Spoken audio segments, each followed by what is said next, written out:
Di sebuah desa kecil yang tenang, terdapat seorang penjual sate bernama Bang Fikri.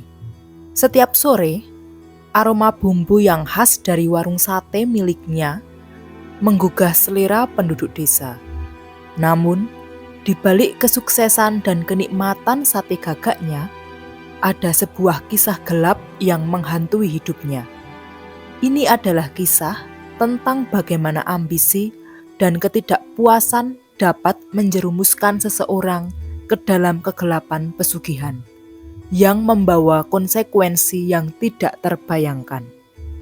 Sebelumnya, jangan lupa dukung channel ini untuk like, subscribe, dan share cerita ini. Tinggalkan komentar juga dari daerah mana aja nih kalian berasal. Dan share ada cerita mistis apa aja di daerah kalian. Bang Fikri adalah seorang pemuda sederhana yang lahir dan dibesarkan di desa tersebut. Sejak kecil, ia belajar memasak dari ibunya, yang merupakan seorang juru masak handal. Meskipun mereka hidup dalam kesederhanaan, ibunya selalu mengajarkan nilai-nilai kejujuran dan kerja keras. Kita mungkin tidak kaya, tapi dengan usaha, kita bisa mendapatkan apa yang kita inginkan, kata ibunya.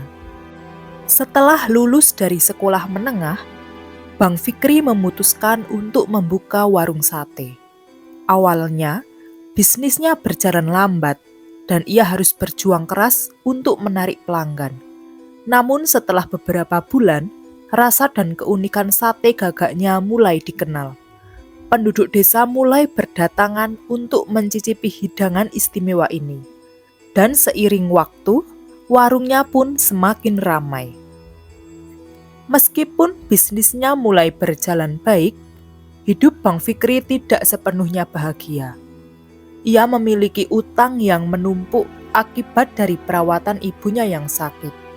Dalam kepanikan dan keputusasaannya, ia merasa terjebak dalam lingkaran setan utang yang tidak ada habisnya. Suatu malam, ketika ia menatap langit, ia berdoa dengan penuh harapan, meminta jalan keluar dari kesulitannya. Suatu malam, saat Bang Fikri pulang dari pasar, ia bertemu dengan seorang pria tua yang misterius. Pria tersebut mengenakan jubah hitam dan memiliki tatapan yang tajam. "Aku tahu apa yang kau inginkan, Fikri," katanya dengan suara serak. "Aku bisa memberimu kekayaan yang melimpah, hanya dengan satu syarat." Bang Fikri merasa penasaran. "Apa syaratnya?" tanyanya. "Engkau harus mengorbankan sesuatu yang berharga bagimu," jawab pria itu. Dalam keputusasaannya, Bang Fikri setuju tanpa berpikir panjang. Ia tidak menyadari bahwa keputusan tersebut akan mengubah hidupnya selamanya. Setelah perjanjian itu, kehidupan Bang Fikri berubah drastis. Warung satenya kini dipenuhi pelanggan dari berbagai penjuru desa, bahkan dari kota-kota terdekat. Setiap kali ia memasak sate gagak, rasanya semakin lezat dan nikmat, menarik perhatian banyak orang. Uangnya melimpah dan ia dapat membayar semua utangnya. Namun, di balik kesuksesannya, Bang Fikri mulai merasa ada yang aneh. Ia sering bermimpi buruk tentang gagak dan sosok misterius itu.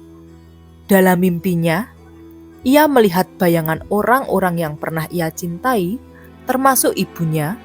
Mimpi itu semakin sering datang, dan setiap kali ia terbangun, hatinya terasa berat. Meski demikian, ia berusaha mengabaikan perasaan tersebut dan terus melayani pelanggan. Makin lama, kesuksesan Bang Fikri semakin membawa masalah. Pelanggan yang menikmati sate gagaknya mulai mengalami hal-hal aneh. Beberapa dari mereka jatuh sakit, sementara yang lainnya menghilang tanpa jejak. Desus-desus mulai menyebar di desa, dan beberapa orang mulai curiga bahwa ada sesuatu yang tidak beres dengan sate gagak itu. Bang Fikri merasa terjebak antara kesuksesan dan kegelapan. Ia mulai menyesali keputusan yang telah diambilnya. Dalam hati, ia ingin kembali ke kehidupan lamanya, di mana ia bisa tidur nyenyak tanpa dihantui mimpi buruk. Namun, jalan untuk kembali sudah tertutup, dan semakin banyak ia berusaha, semakin dalam ia terjerumus. Suatu hari, Bang Fikri pergi ke hutan untuk mencari ketenangan. Di sana, ia bertemu dengan seorang dukun tua yang dikenal bijak. Dukun tersebut mampu merasakan penderitaan Bang Fikri dan berkata, "Kau telah mengambil jalan yang salah, Fikri. Kekuatan yang kau peroleh bukan berasal dari kerja keras, tetapi dari pengorbanan yang mengerikan." "Bagaimana cara untuk memperbaiki semuanya?" tanya Bang Fikri penuh harap. "Engkau harus mengembalikan semua yang kau ambil dari orang lain. Hanya dengan cara itu kau bisa mendapatkan kedamaian," jawab dukun itu. Bang Fikri merasa ada harapan. Ia mulai menyisihkan sebagian dari penghasilannya untuk membantu orang-orang yang terkena dampak dari sate gagaknya. Ia menyewa dokter untuk merawat mereka yang sakit, memberikan makanan kepada yang membutuhkan, dan berusaha meminta maaf kepada mereka yang ia lukai. Namun, semua usaha ini tidak cukup untuk menghapus rasa bersalah yang menggerogoti hatinya. Bang Fikri berjuang keras untuk memperbaiki kesalahan yang telah dibuatnya. Ia bekerja tanpa lelah untuk memperbaiki warungnya menjadi tempat yang lebih baik. Ia bahkan mengajak anak-anak desa untuk belajar memasak dengan cara yang baik dan benar. Dengan tulus, ia berusaha membagikan pengetahuan dan keterampilannya, berharap suatu saat dapat meraih kebahagiaan yang hakiki. Namun, meski ia sudah berusaha keras, bayang-bayang masa lalu terus menghantuinya. Suatu malam, saat Bang Fikri beristirahat setelah seharian bekerja, ia terbangun dengan teriakan. Ia melihat sosok-sosok yang mengerikan dalam mimpinya. Wajah-wajah mereka tampak marah dan penuh penyesalan.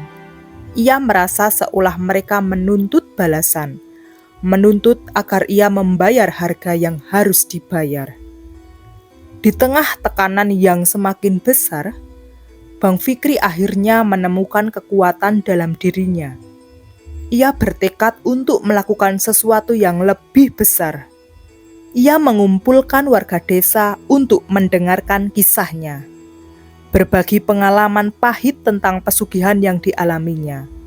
Ia menceritakan bagaimana kekayaan yang datang dengan cara yang tidak benar hanya akan membawa kesengsaraan. "Dari kisahku, aku berharap kalian tidak mengulangi kesalahan yang sama.